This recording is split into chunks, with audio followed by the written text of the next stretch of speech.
મગની કઢી. જ્યારે પણ મારા ઘરે આ કઢી બને ને ત્યારે હંમેશા પપ્પા એકવાર તો બોલે જ મમ્મીને કે સારી બની છે પણ બા જેવી નથી બની. કારણ કે મારા બા હંમેશા આ કઢીને, એ લોકો ગામડે રહેતા હતા ત્યારે ચૂલા ઉપર માટીના વાસણમાં કઢીને ધીમા ગેસ પર ઉકાળતા હતા અને એનો જે ટેસ્ટ આવે ને મજા પડી જાય. અને બસ તો હું એ જ મારા દાદીવાળી રેસીપી તમારી જોડે શેર કરી રહી છું. એકવાર તો જરૂર ટ્રાય કરજો આ કઢીને. સૌથી પહેલા મગને બાફવાના છે. અત્યારે તો હું કુકરમાં મગને બાફી રહી છું, પણ મેં એવું સાંભળ્યું છે કે મારા બા જ્યારે આ કઢી બનાવતા હતા ત્યારે મગને ચૂલા ઉપર ધીમા ગેસ ઉપર પહેલા એને ચડવા દેતા હતા અને પછી આગળની પ્રોસેસ કરતા હતા. તમે ઈચ્છો તો તમારા ગેસ ઉપર એ પ્રોસેસ કરી શકો છો. કુકરમાં સૌથી પહેલા મગ લેવાના છે, એમાં થોડું પાણી નાખીશું, હળદર નાખીશું, આદુ અને મીઠું નાખીને એને બાફવા મૂકીશું. લગભગ 2 થી 3 સીટી પડે ત્યાં સુધી એને બાફવાના છે.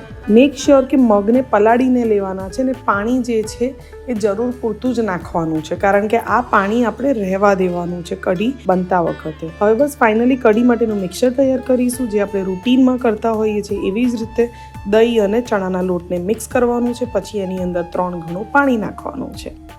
પણ અત્યારે હું ખાલી ડબલ પાણી નાખીશ, કારણ કે ઓલરેડી આપણા મગની અંદર પાણી છે જ. તો બસ જે દહીંનું મિક્સર બનાવ્યું હતું એને મગમાં એડ કરીશું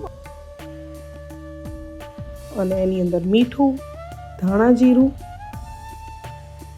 લાલ મરચું, હળદર નાખીને એને મિક્સ કરવાનું છે. અને હવે એકદમ ધીમા ગેસ પર કઢીને ઉકળવા દેવાની છે. તમને જરૂર લાગે તો ફરીથી થોડું પાણી એડ કરી શકો છો. અને કઢીને લગભગ ધીમા ગેસ પર અડધો કલાક સુધી એને ઉકળવા દેવાની છે. જેટલી કઢી વધારે ઉકળશે એટલો જ એનો સ્વાદ સરસ આવશે. અને ફાઇનલી એનો તડકા કરવા માટે એક પેનમાં તેલ લઈશું, એમાં રાઈ નાખીશું, જીરું નાખીશું,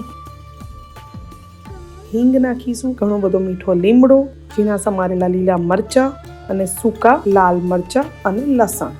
આ બધી જ વસ્તુઓને નાખીને અને એને 5 મિનિટ સાંતળવાનું છે. અને ઉપરથી ઝીણી ડુંગળી નાખવાની છે. તમે જ્યારે સવારે લંચમાં આ કઢી બનાવતા હોવ તો તમે લસણ અને ડુંગળી અવોઇડ પણ કરી શકો છો, કારણ કે મારા ઘરે સવારે જ્યારે બને ત્યારે થાળ ધરાવવાનો હોય છે, તો મમ્મી ક્યારે પણ લસણ અને ડુંગળીનો ઉપયોગ નથી કરતી. અને લાસ્ટમાં થોડી કસૂરી મેથી નાખીશું અને બધા જ મસાલા ફરીથી કરીશું, જેની અંદર હળદર, થોડો ગરમ મસાલો અને ધાણા જીરું નાખવાનું છે. અને આ બધો જ વઘાર જે છે કઢીમાં એડ કરી લઈશું અને ફરીથી કઢીને 5 થી 10 મિનિટ માટે ઉકળવા દઈશું. અને ફાઇનલી કઢી તૈયાર છે. આ કઢીને તમે ભાત સાથે ખાઓ, ખીચડી સાથે ખાઓ, ભાખરી સાથે ખાઓ કે રોટલા સાથે મોહરીને ખાઓ, મજા પડી જાય. છેલ્લે ખાલી ધાણા નાખીને ગેસ બંધ કરીને એને ઢાંકીને રાખવાની છે થોડીક વાર, જેથી કરીને જે તેલ હોય એ ઉપર આવી જશે. તો બસ ફાઇનલી સર્વ કરો. અને હા, મને કહેવાનું ભૂલતા નહીં કમેન્ટ્સમાં કે તમને આ રેસીપી કેવી લાગી. મને તો આ કઢી ભાત સાથે બહુ જ ભાવે છે. આમ જોવા જાઓ તો એક કમ્પ્લીટ મીલ પણ થઈ જાય છે. એન્જોય.